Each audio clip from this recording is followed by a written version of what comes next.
Les amis, salut à tous, très heureux de vous retrouver pour ce nouveau Weekly La Liga. Vous connaissez maintenant le principe, tous les jours nous nous retrouvons en direct, connexion avec Madrid et Pablo Polo, la grande plume du quotidien Marca, et depuis Barcelone avec Albert Masnou, le numéro 2 de la rédaction de Sport. Il nous offre un éclairage quotidien sur l'actualité de ces deux clubs et le week-end, on se retrouve pour récapituler tout ça si vous avez manqué l'un des épisodes. Cette semaine, les moments forts côté catalan, c'est la défaite en championnat face au relégable Almeria, mais quelques jours plus tard, la victoire dans le Classico, demi-finale aller de la Copa del Rey face au Real Madrid pour relancer la formation de Xavi. De l'autre côté, bien évidemment, on parle de ce même match. Et auparavant, le match nul dans le derby face à l'Atlético, un but partout. Installez-vous, le petit verre de lait, les dates. On est parti, on repart lundi dernier. Les amis, connexion en direct avec Madrid et Pablo Polo, la grande plume du quotidien Marca. Buenas tardes, Pablo, ¿cómo estamos? Buenas tardes, salut à tous. Très bien, ici à Madrid. Hay liga, hay liga, hay liga, hay liga, hay liga. On pensait tous que, au sortir du derby et le match à but partout à domicile pour le Real Madrid, que l'Atlético avait éliminé, entre guillemets, le Real de la course au titre. C'était la portada de Marca. Et puis, depuis, le Barça s'est incliné. Sur la pelouse d'Almeria, relégable, l'équipe andalouse 1-0. Le Barça est en crise. Attention, Pablo, 2 défaites consécutives avec Manchester et ce match. Il y a peut-être encore un coup à jouer pour Ancelotti en Liga. Hein. Oui, bien sûr, je suis d'accord, Alexandre. Regardez bien que le Classico de Liga sera, je pense, la clé pour un peu savoir qu'est-ce qui va être le champion, au moins quel club sera les favoris. C'est évident que le Real, 19 mars, avant 19 mars, alors il y a encore de matchs très importants et très difficiles du côté du Real et du côté du Barça. Et attention parce que le Real, quand tu laisses le Real vivre un peu, tu ne les tues pas sur la pelouse, attention parce que le Real revient toujours. Et le Real, je pense qu'il a constaté qu'il a une petite chance de revenir, qu'il a donné le Barça. Et pourquoi pas le Real sera capable de donner. C'est vrai que il a la Champions League du côté du Real et l'avantage du Barça, c'est qu'il n'a plus de Champions League ni Europa League. Alors, il aura plus de temps de récupération. Mais attention parce que le classico des coupes de jeudi sera aussi très décisif au niveau de mental. Parce que si le Real est capable aussi de gagner à Bernabéu, je pense que mentalement, du côté de Barça, ça sera encore plus compliqué. Pablo, je regarde effectivement ce calendrier. Donc jeudi là, ce jeudi, Real Madrid-Barça, demi-finale aller de la Copa. Derrière pour le Real Madrid, c'est Betis, Espanyol-Barcelone, Liverpool pour le match retour et donc le Classico de Liga. Est-ce que le calendrier du Barça, je parle de Liga, est plus compliqué? Je pense que c'est encore plus compliqué. C'est vrai que le fait de jouer à Benito Villamarín, Betis, ça sera compliqué pour le Real avec l'équipe de Pellegrini qui vraiment joue bien et qui est vraiment un des meilleurs clubs de la Liga maintenant. Mais attention Barça parce que Barça, il va avoir la visite à Camp Nou de Valence, mais un club qui est en urgence, qui essaye d'échapper les postes de descendre en division. Et attention parce qu'il y a un match très compliqué la journée suivante à San Mamés, Athletic Bilbao. Et l'impression sur que Barça, il y a des doutes parce qu'il est en crise un peu, la défaite à Manchester United. Et Almeria, évidemment que l'Almeria, c'est très important pour lui, pour l'Almeria les matchs parce qu'il essaye aussi d'échapper la seconde division. Mais ils n'ont pas marqué. Et attention parce que Lewandowski, il est blessé, il est absent pendant 2-3 semaines. Alors, je pense que le Real va essayer de profiter de cette situation pour revenir et essayer de encore prendre un peu moins de distance. Le fait d'avoir 7 points, c'est compliqué, mais attention parce que si le Real est capable de prendre 2-3 points et aller à Camp Nou et encore gagner, ça peut tourner complètement la situation de la Liga. Je te pose une dernière question, Pablo, sur la gestion de Carlo Ancelotti. Dans ce match du derby face à l'Atlético Madrid, au milieu de terrain, il avait mis Fede Valverde, Kroos et Ceballos. Ça veut dire qu'il avait laissé sur le banc les deux Français, Camavinga, Tchouaméni, plus Luka Modric. On a eu l'impression qu'il a voulu temporiser jusqu'à la mi-temps pour garder le 0-0, gérer son groupe par rapport à ce calendrier et frapper en deuxième période, comme ils l'ont fait d'ailleurs face à Liverpool. C'est judicieux, mais cela a ses limites. On l'a vu là face à l'Atlético Madrid. Est-ce que Carlo Ancelotti est sur un fil et va devoir gérer tout ça, et notamment dans ses classicos? Je pense que Carlo Ancelotti devra apprendre cette leçon. Et, à mon avis, c'était une erreur. La composition d'Ancelotti à derby, à mon avis, c'était la première décision pour rater le derby. Finalement, grâce à le jeune Alvaro, ils ont fait match nul. Mais je pense que la composition du début, c'est une erreur complètement du côté d'Ancelotti. On a vu que Camavinga, comme sentinelle, il est en train de se montrer à un niveau extraordinaire le dernier match. J'ai eu l'impression que dans la tête d'Ancelotti, il avait le derby, le Classico Barça, le calendrier, et il a essayé de contemporiser un peu et de donner des réponses à des joueurs importants. Mais c'était une déception le derby. Je pense que du côté d'Ancelotti, je pense qu'il a appris déjà que ce n'est pas le schéma et qu'il faut quand même donner un peu de muscle sur le milieu de terrain. Et qu'un milieu de terrain avec Valverde, c'est un joueur qui attaque bien, qui est très bien placé quand il joue à côté des Benzema et des Vinicius.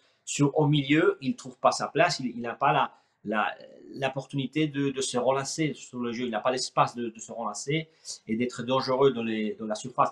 Et après, Kroos, je pense que Kroos, ça fait déjà longtemps qu'on sait qu'il ne peut pas jouer de sentinelle. C'est un joueur extraordinaire, un joueur génial, fantastique, mais il a 33 et il n'a pas l'oxygène pour être en sentinelle. Et après Ceballos, c'est vrai qu'il a amélioré beaucoup, qu'il gagne sa prolongation, mais je pense qu'il a compris, Ancelotti, qu'au moins Tchouaméni, au moins Camavinga seront dans le milieu de terrain dans les prochains matchs et surtout dans les matchs décisifs à Camp Nou le 19 mars. On a hâte d'être déjà jeudi à ce premier classico, celui de la demi-finale aller de la Copa. Si tu es d'accord, Pablo, demain en connexion, j'aimerais bien que tu nous fasses un focus sur le petit Alvaro Rodriguez, qu'on comprenne un peu qui est ce gamin, qui est un véritable potentiel sur lequel compte Carlo Ancelotti pour la fin de saison et pour la saison prochaine. On se fait ça demain? Bien sûr, il sera l'année prochaine au Real Madrid. Il a déjà confirmé Ancelotti. Alors, on a le temps de parler et d'apprendre un peu de ce joueur que je pense que c'est un Uruguayen qui va réussir au Real. Magnifique. Alvaro Rodriguez sera le focus demain de notre connexion en direct avec Madrid. Pablo Polo avec nous, la grande signature de Marca. Muchísimas gracias, Pablo. Muchas gracias. A vous. Ciao. À bientôt.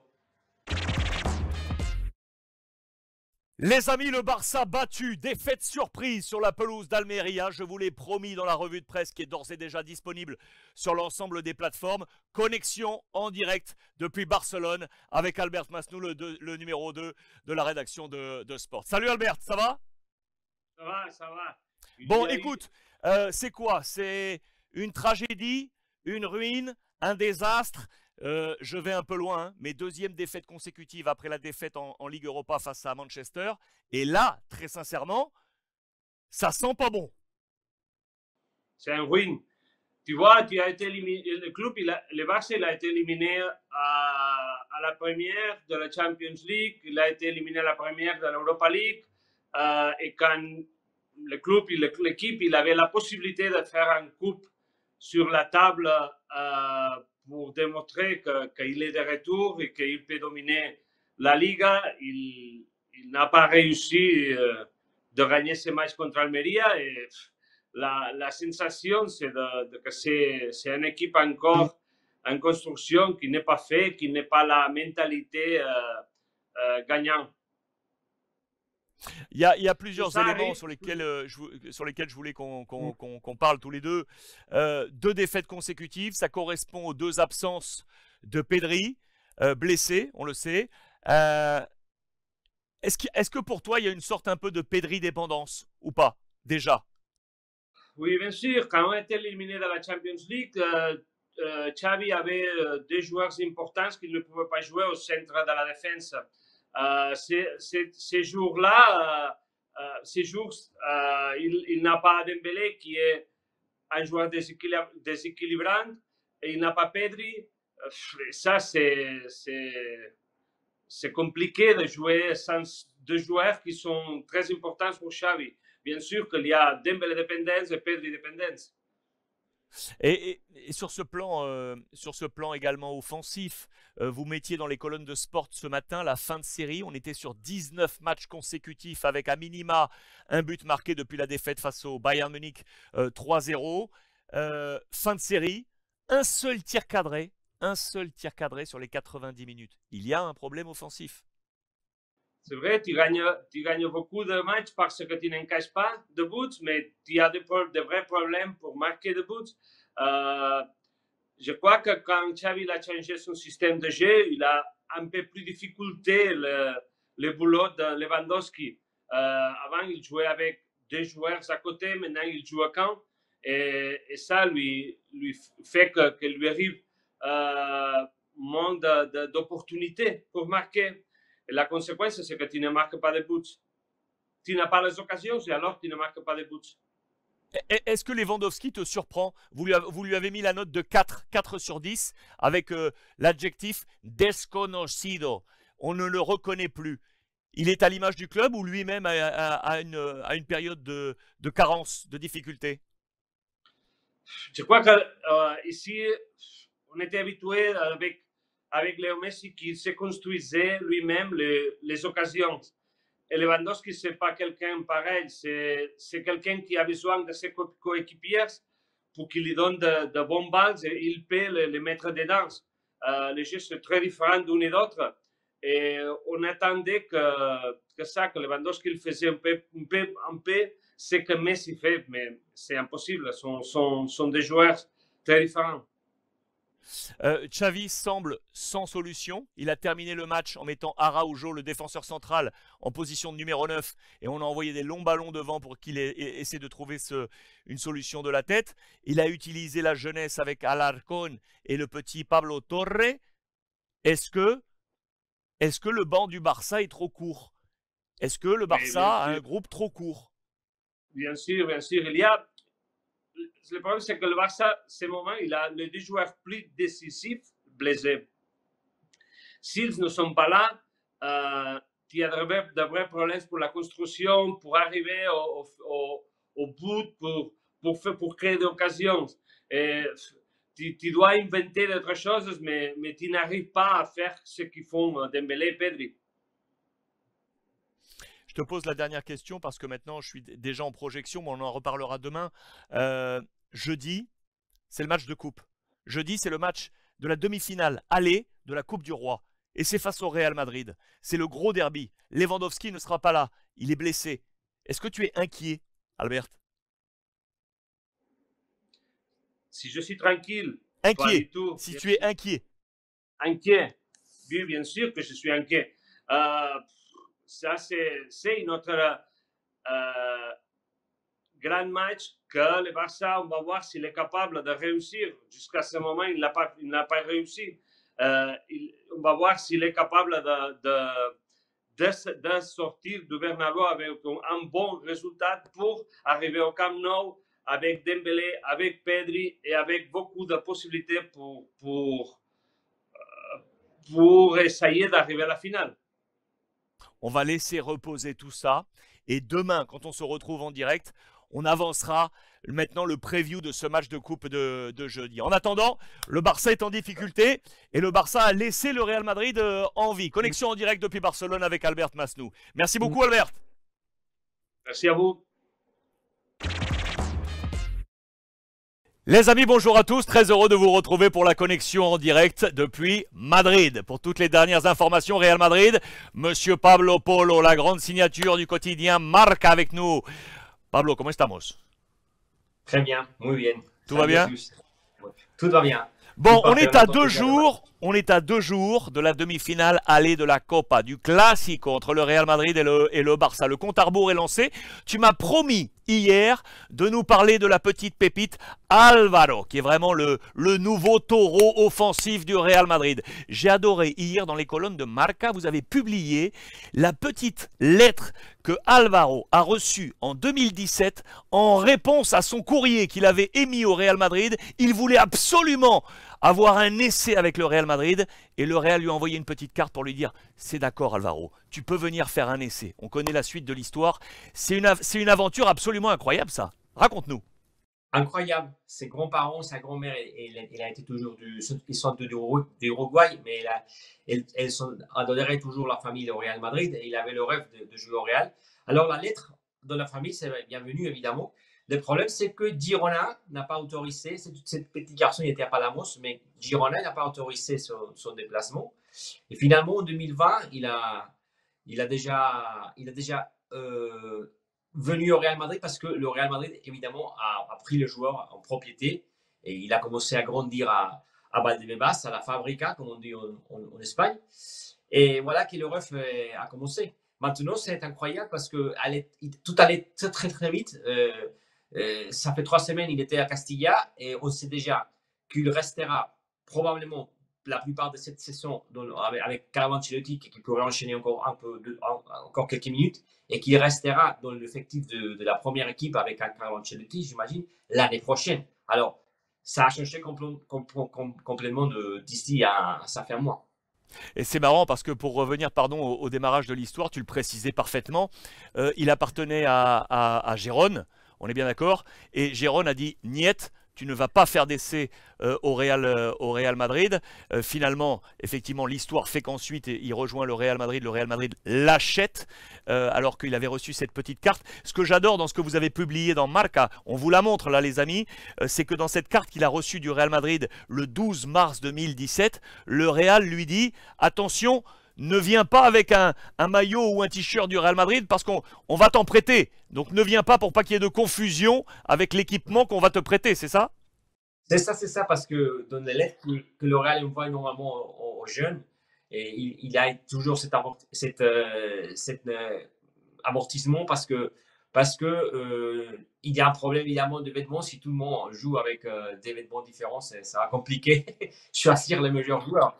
Ça sera compliqué. Il y a tellement de joueurs chaque jour, chaque semaine qui cherchent un rêve et qui arrivent chaque jour à Valdebebas pour faire l'essai, qu'évidemment, c'est les clubs qui s'occupent de donner un peu les vêtements pour évidemment faire les équipes, les groupes et tout.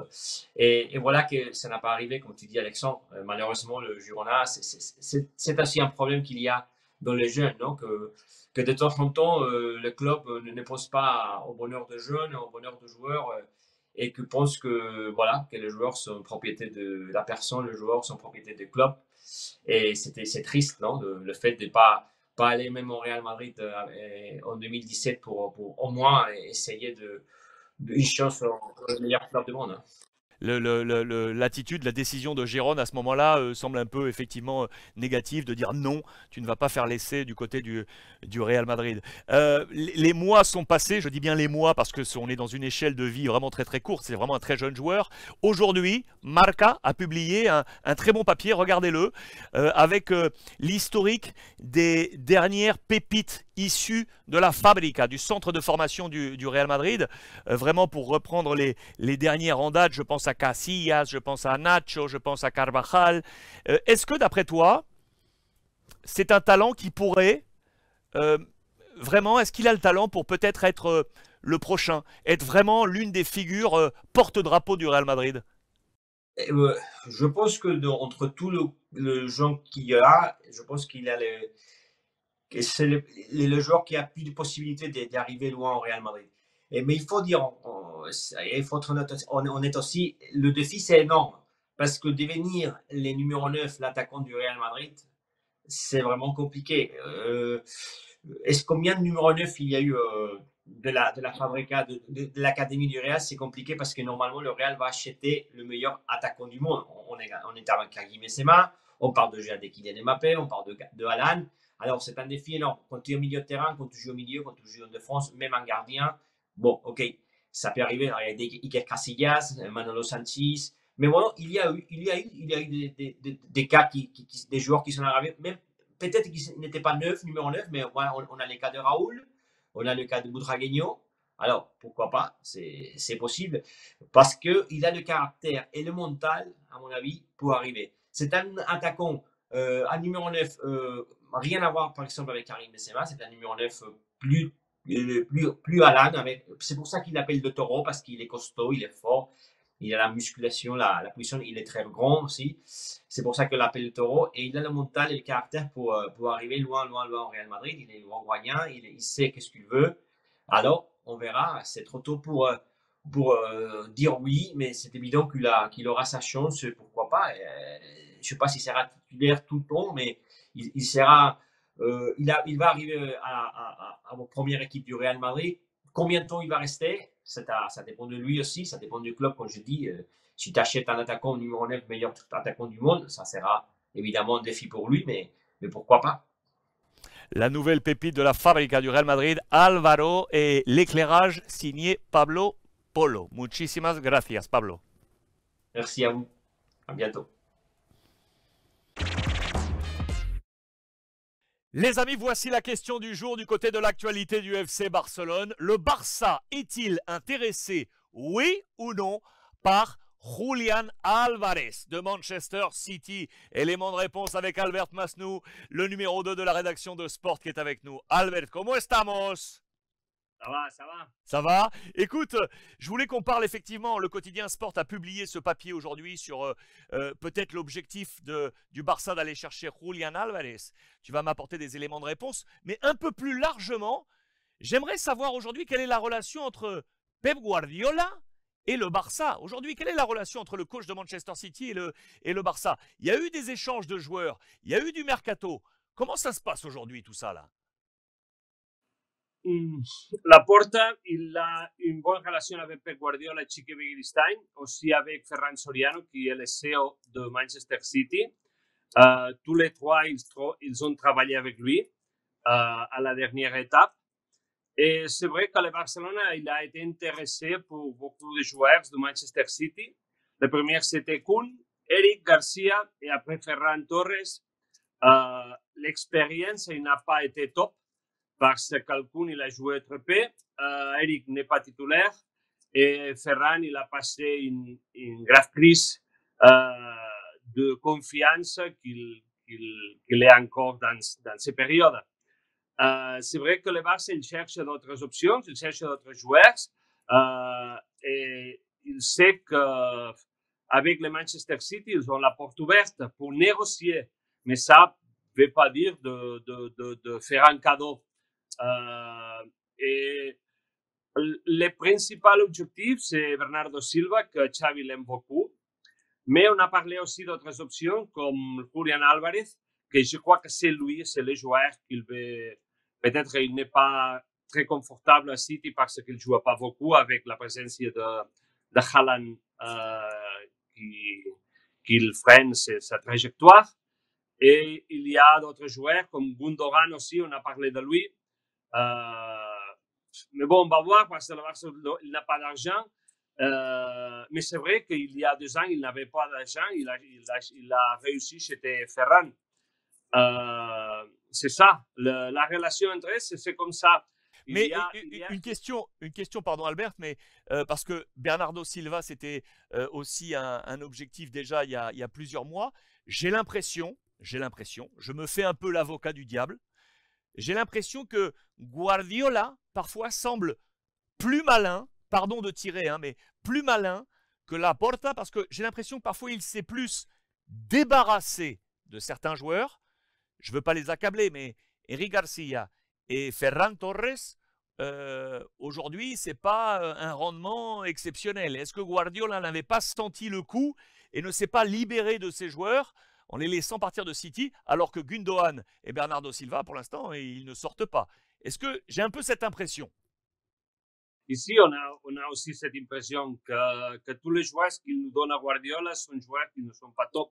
Si Guardiola laisse ses joueurs, s'il ne laisse pas, c'est qu'ils sont top. Par exemple, on ne parle pas de Haaland, par exemple, ou d'autres joueurs. En plus, il y a une anecdote, quand il est venu ici à Barcelone, il y a 2 mois, il s'est rencontré avec Laporte, et c'est lui Laporte qui lui a dit « S'il te plaît, Pep, arrête-toi de donner ce type de joueurs qui ne marchent pas, comme Ferran. » D'accord, il lui a dit « Arrête. » J'ai un autre exemple en tête, je pense à Cancelo. Cancelo que le Barça voulait pour le poste de latéral et qui finalement file au Bayern Munich, l'ancien club de Pep Guardiola également. Il y a quelque chose qui colle pas dans cette relation pour moi entre Barcelone et Pep aujourd'hui. Je crois que Pep, il cherche ses intérêts, de première, et après, s'il peut se débarrasser de joueurs qu'il ne veut pas du tout, Ferran Soriano, Chique Wittgenstein essayent de chercher de points de connexion pour les vendre à ce type de joueurs, comme Cancelo au City ou tous les autres ici à Barcelone. La dernière question que je te pose, assez logique si je me projette, si l'étape de Guardiola venait à se terminer à City, est-ce que tu envisagerais un retour de Guardiola au Barça? Je crois qu'il va pas partir cette année ni l'autre. Il devrait passer des choses extraordinaires, comme par exemple comme président. Il disait toujours qu'il veut retourner comme directeur du centre de formation avec les jeunes joueurs. S'il venait maintenant, c'était une menace de mort pour Xavi, bien sûr, parce que on lui demanderait d'assumer l'équipe, les premières équipes. Je crois qu'à ce moment, il ne va pas retourner. Éclairage de la relation entre Guardiola et Laporta, éclairage de la relation entre Manchester City et le Barça, signé Albert Masnou, numéro 2 de la rédaction de Sport. Muchísimas gracias, Albert. Merci à vous. Les amis, salut à tous, très heureux de vous retrouver. L'actualité Real Madrid de ce 1er mars, veille de Clásico. Real Barça, vous le savez, en demi-finale de l'allée de la Coupe à Santiago Bernabéu, et donc connexion en direct depuis Madrid avec monsieur Pablo Polo, la grande signature du quotidien Marca. Comment estamos, Pablo? J'espère que tout va bien. J'espère que tout va bien. Dis-moi, donne-moi les nouvelles fraîches, s'il te plaît, du côté de Carlo Ancelotti. Comment s'est passée la journée? Comment s'est passée la conférence de presse? Quelles sont déjà les premières clés peut-être pour le match attendu de demain? Dis-moi tout. Salut Alexandre, salut les amis, grand classico demain, Real Madrid-Barcelone à Bernabéu. Évidemment, un match important parce que si c'est un match de 180 minutes, évidemment, parce qu'il y a match retour, attention parce qu'au niveau mental, c'est très important ce match. J'ai dit ça parce qu'il y a un classico à Liga 19 mars. Et je pense que Barça est en crise. Si le Real Madrid est capable de gagner et de faire un très bon match, et gagner, et PDC vraiment touché à Barcelone, évidemment, avec cette défaite. Alors, c'est pour ça que c'est un match vraiment, vraiment important. Et bonne nouvelle pour le Real Madrid qui a récupéré Rodrigo. Il était blessé. Il est dans la liste du Real Madrid. Je ne crois pas qu'il soit dans la composition demain à Bernabéu parce qu'il vient juste ce matin de s'entraîner avec les groupes. C'est la première fois, alors je pense un peu précipité le fait de le mettre sur la composition demain. Et après, à là-bas, absence évidemment important pour le Real Madrid. Et important parce qu'il n'y a pas Ferland Mendy, aussi blessé. Je pense que évidemment sur le latéral gauche, Nacho probablement sera le joueur. Ou attention, Camavinga, ça peut être évidemment la surprise de Ancelotti. Il a fait déjà jouer Camavinga au latéral gauche. Il a récupéré en plus Tchouaméni pour le milieu de terrain comme sentinelle. Alors ça lui donne la possibilité de faire jouer Camavinga latéral gauche. Et après, en milieu de terrain, évidemment, je pense que Modric va revenir à la composition. Il n'a pas joué le dernier match de Liga avec le Real Madrid. Je pense qu'il sera face à Barcelone. Valverde, je pense qu'il va revenir sur l'attaque offensivement à côté de Vinicius et Benzema. Et comme je disais avant, à côté de Tchouaméni, je pense que Modric et peut-être Ceballos si Camavinga joue comme latéral gauche. Et sinon, je pense que Camavinga sera au milieu de terrain. En défense, Carvajal, évidemment, Rudiger, Militao. Et comme je disais avant, on va voir Nacho ou Camavinga. Évidemment, Courtois, important, et c'est le gardien, évidemment. Et grand match, on verra qu'est-ce qui se passe. Et mentalement, surtout, attention à l'opportunité du Real Madrid de faire un grand match et laisser vraiment toucher à Barça. À bientôt. Merci, monsieur Pablo. On a hâte. Demain, donc, Classico. Et n'oubliez pas les revues de presse, hein, parce que je vous donnerai toute l'information sur l'ensemble des plateformes. Marca Sport décrypté, page ouverte avant ce grand Classico. Également, attention, hein, on va le retransmettre, on sera en direct, nous ensemble, la communauté, pour ce mode commentary que vous connaissez sur l'ensemble des plateformes là aussi. Merci beaucoup Pablo, muchísimas gracias. Les amis, très heureux de vous retrouver en ce jeudi pour l'éclairage actualité Barça avec monsieur Albert Masnou, le numéro 2 de la rédaction de Sport. Buenos días, Albert, ¿cómo estamos? Buenos días, comment ça va? Ça va très bien, ça va très très bien. Merci une nouvelle fois de nous recevoir en direct à Barcelone. Albert, je voulais que tu nous apportes un éclairage, s'il te plaît, sur la petite pépite Vitor Roque, international brésilien des moins de 20 ans. Il a 18 ans, c'est un gaucher Atlético Paranaense et on sait que c'est, ça y est, la cible du Barça. Hier, regardez, c'était la portada du quotidien catalan Sport, entrevista exclusiva, entretien exclusif avec Sport. Que vous a dit Vitor Roque, Albert? Qu'est ce petit gamin-là? Qui est-il? Bon, c'est un joueur que hier, il a fêté ses 18 ans et après, alors, il peut signer pour... Il est déjà ça y est, oui. Dans la disponibilité d'aller où il veut. C'est un avant-centre de l'Atlético Paranaense qui joue avec la sélection sub-20. On parle de lui que c'est comme un joueur comme Luis Suarez et le Barça il suivi il y a beaucoup de temps. C'est vrai qu'au début on a parlé d'Hendrick comme une option pour l'acheter pour une option de futur, mais après Hendrick il est allé au Madrid et après on a trouvé ce joueur qu'il a un profil similaire à celui de Luis Suarez, par exemple. C'est un joueur physique, dur, que le Barça il veut acheter pour être ici la prochaine saison. Formé du côté de Cruzeiro également. Albert, le Barça a gardé cette connexion brésilienne. On a tous en tête les joueurs brésiliens passés par le Barça. Pour moi, étant jeune, je pense notamment à Romario, je pense à Ronaldo, on pense à Ronaldinho. Le foyer brésilien reste un foyer très actif pour le Barça et pour le scouting du Barça? Oui, bien sûr. En plus, pour le Barça, c'est plus facile d'aller chercher des joueurs là-bas parce qu'on peut lui parler de Romario, de Ronaldinho, de Rivaldo, de tous ces joueurs.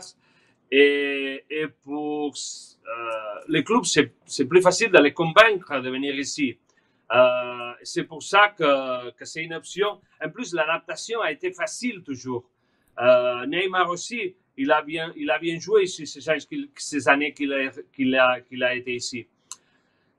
C'est pour ça que l'option de Vitor Roque, c'est valable. Il est réellement possible qu'il vienne ici. La relation entre, c'est à noter parce qu'on en avait parlé déjà ensemble, il faut le rappeler, son agent c'est André Curie. André Curie qui faisait partie déjà de l'organigramme de travail du Barça il y a quelque temps.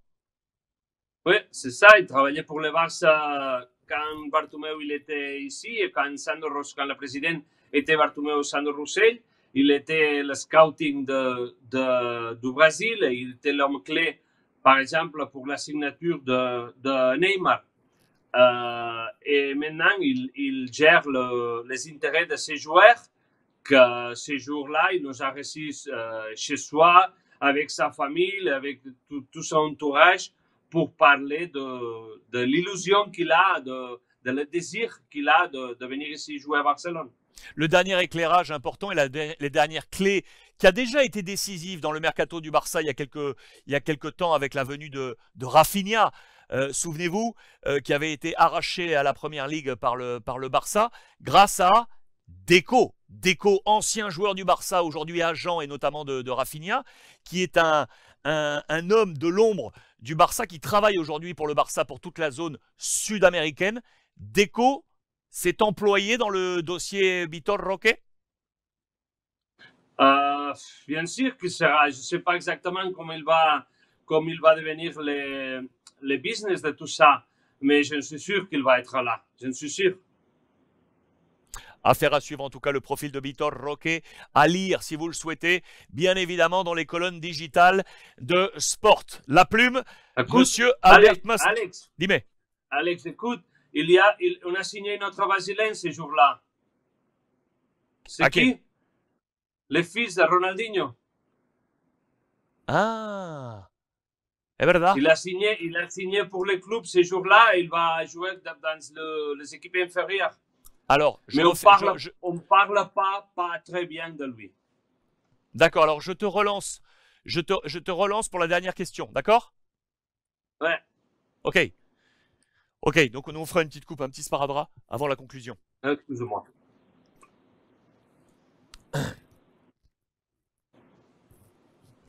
Ok. Ok Albert, donc du coup si je comprends bien, Vitor Roque serait ainsi le successeur de Robert Lewandowski, si on peut le voir ainsi poste pour poste. Je crois que tu as une dernière information de dernière minute à me livrer. Oui. Et là aussi, ça parle Brésil. Oui, en profitant de la relation que Ronaldinho avec le président Joan Laporta, il a réussi de mettre dans le club aussi son fils, qu'il était une milieu gauche, qu'il jouera, je ne sais pas quand il aura le papier pour jouer dans les équipes inférieures. Il a 18 ans et il va jouer aussi avec le Barça. Incroyable, la nouvelle est donc là, le fils de Ronaldinho qui signe au FC Barcelone. Toutes les informations Barça, signé monsieur Albert Masnou. Muchísimas gracias, Albert. Merci à vous. Les amis, comme annoncé ce matin dans la revue de presse, la connexion en direct avec Madrid et monsieur Pablo Polo, la grande plume du quotidien Marca. Buenos días, Pablo. Bueno, buenos días. Je vois déjà dans ton intonation de début que c'est pas terrible. Hein. Ça a été un match très compliqué pour le Real Madrid. Le Barça avait choisi de partir en mode catenaccio. On le verra avec une connexion en direct également avec Albert Masnou. L'infirmerie du Barça était telle que Xavi n'avait pas d'autre solution que de jouer tout en mode défensif. Pour autant, Pablo, je regardais les chiffres. C'est la première fois depuis 15 ans. Depuis 15 ans, à Madrid, à Bernabéu, que le Real est sur ce chiffre de 0. 0 tir cadré, Pablo. Bah oui, c'est évident que c'est une déception, Alexandre. Au-delà des résultats, et surtout l'impression que le Real n'est pas capable de marquer. Voilà, c'est dans les résultats. C'est évident que il y a eu un exploit face à Liverpool avec ce résultat extraordinaire. Mais après ça, on a vu que face à l'Atlético Madrid, le derby, c'était une déception aussi. C'est le jeune Álvaro Rodríguez qui a marqué. Et hier, le Real n'était pas capable de marquer un but. Et regardez bien les statistiques. Il n'y a pas eu un tir au but sur terrestre terrain. C'est déjà un chiffre qui montre évidemment le problème du Real Madrid. Comme Vinicius et Benzema ne sont pas pressants, ne sont pas en forme. C'est évident que ce Real a des difficultés énormes quand il y a une équipe qui se place bien défensivement. Et c'est évident que Barcelone, c'est une surprise. On attendait un Barcelone plus fier à son style de jeu, mais évidemment, s'ils défendent, il y a des grands défenseurs à Barça. C'est évident que les meilleurs défenseurs sont toujours au Real Madrid et au Barcelone, même si ce sont des équipes qui ont l'habitude d'attaquer. Alors, quand tu es en face à Araujo, Marcos Alonso qui a bien joué, au Koundé, voilà les problèmes du Real Madrid, au Atlético Madrid qui a bien défendu aussi. Qu'est-ce qu'il faut faire? Il faut réagir. Il faut réagir. Je disais, pardon Pablo, mais je disais dans la revue de presse que pour moi la clé principale aura été le duel entre Vinicius et Araujo. Et Albert nous disait qu'Araujo était un peu le nouveau Puyol, tu sais, le gars qui part en mission. Ouais. Est-ce que tu as senti aussi que c'était pour toi le duel principal dans ce match? Oui, je sens ça aussi. Je sens que c'est un duel qui commence à se répéter et qui gagne habituellement le joueur de Barcelone. Alors mentalement, pour Vinicius, c'est un problème parce qu'en attaquant, quand tu rencontres très souvent un joueur qui les pose des problèmes, qui ne laisse pas qui ne le laisse pas attaquer et déborder. C'est évident que chaque fois, c'est plus compliqué pour l'attaquant. C'est ça qui arrive un peu à Vinicius, qui ne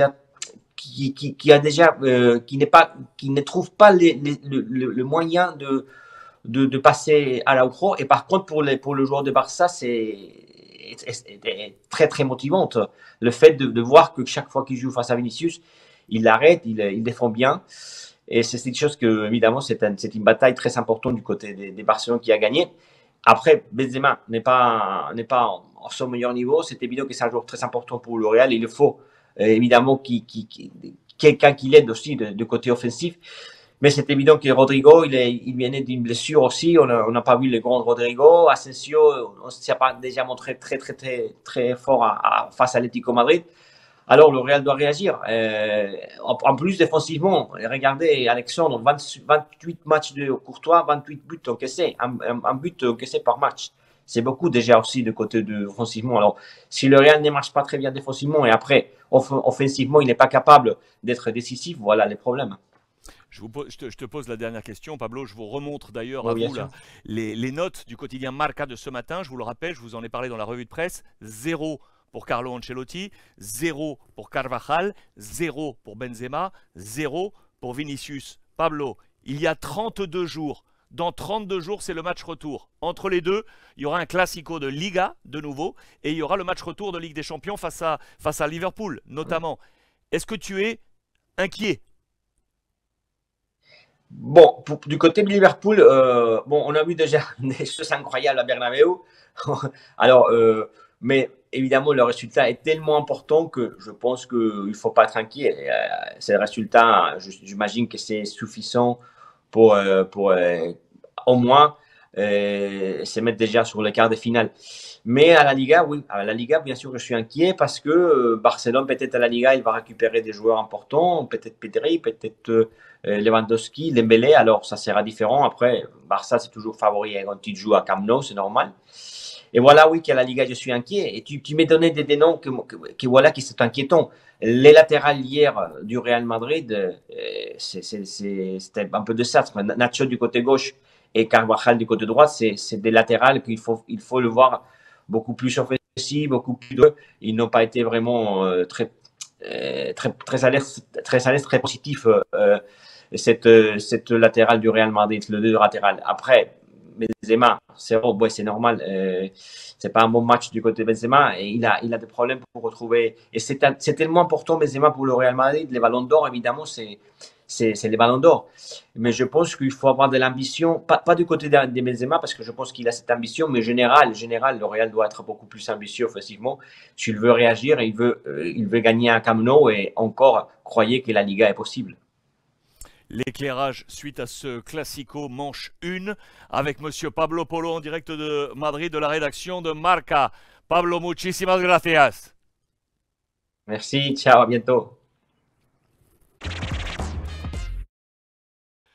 Le Barça a donc remporté la première manche hier soir en demi-finale aller de la Copa del Rey. Connexion en direct avec Monsieur Albert Masnou, le numéro 2 de la rédaction de Sport.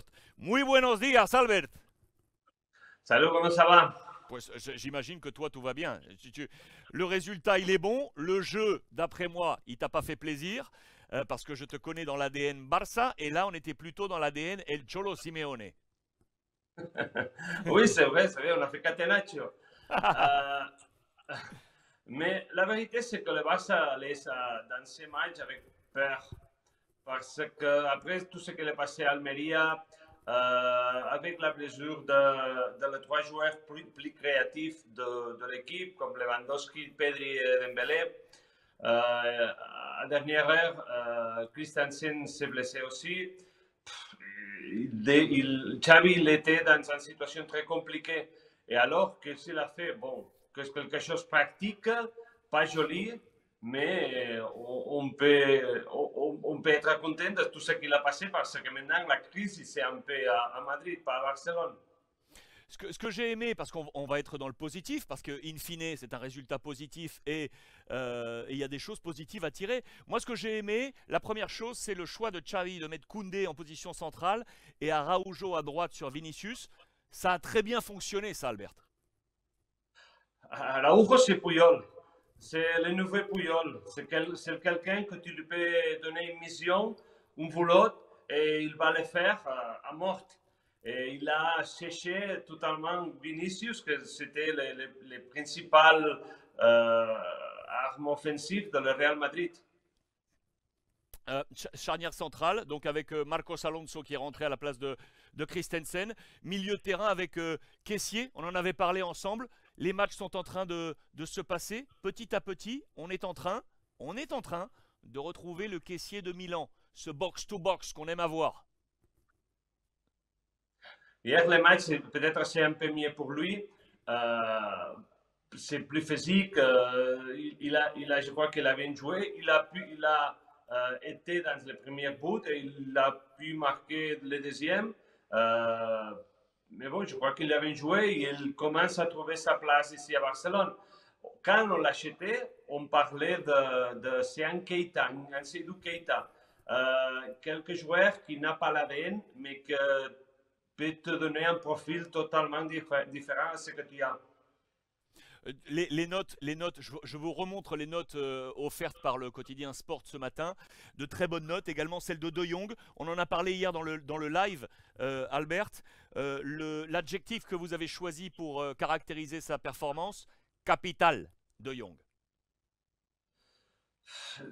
Tu as besoin de joueurs qui sont professionnels déjà pour cette affaire. Et je crois que lui, il est quelqu'un qui sait dominer le tempo de jeu, c'est qu'est-ce qu'il doit faire, parce qu'il a aussi les profils offensifs, mais s'il doit défendre, il peut le faire très bien. Et je crois que c'est quelqu'un capital. Il a très bien joué hier. La phrase forte de Xavi en conférence de presse, este no es el juego que queremos hacer. Ça, c'est pas le jeu qu'on veut faire, c'est pas le jeu qu'on veut proposer. Il a peur de prendre la foudre des pros Cruyffistes, des pros Guardiola. Il veut pas prendre le coup de tonnerre. C'est vrai, la Barcelone joue une autre chose, mais si à la Liga il a bien marché, il a des très bons registres défensifs. C'est parce qu'il défend très bien. Je crois qu'hier, il l'a fait super bien. Il a fait un catenaccio, mais c'est ce qu'il devait faire hier. Il n'avait pas une autre option. Je crois qu'il y aura d'autres matchs qu'on essayera de jouer mieux. En plus, cette équipe, il a de manque de joueurs plus créatifs. Je crois qu'il n'y a pas beaucoup.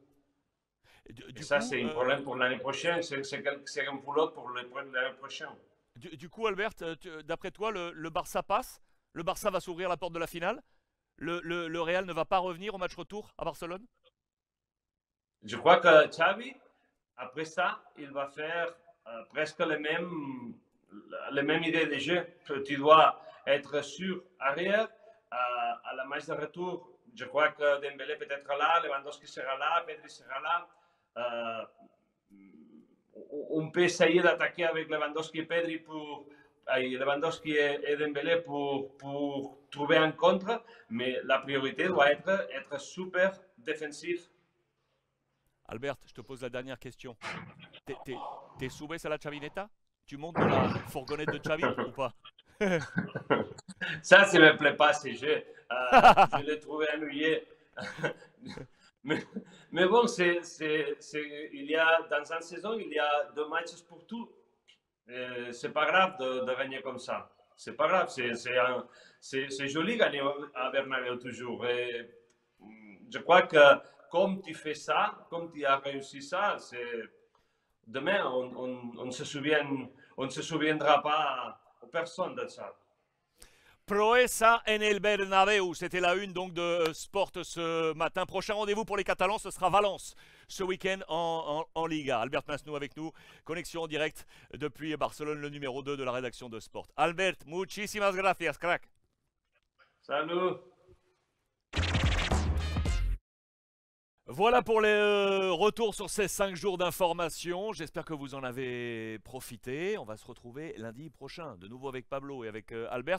N'oubliez pas également le rendez-vous de la semaine prochaine. C'est le super match de Ligue des Champions du Paris Saint-Germain face au Bayern Munich. Et je vous rappelle que vous avez également la possibilité, vous, à la maison, d'être connecté, mais également physiquement à mes côtés.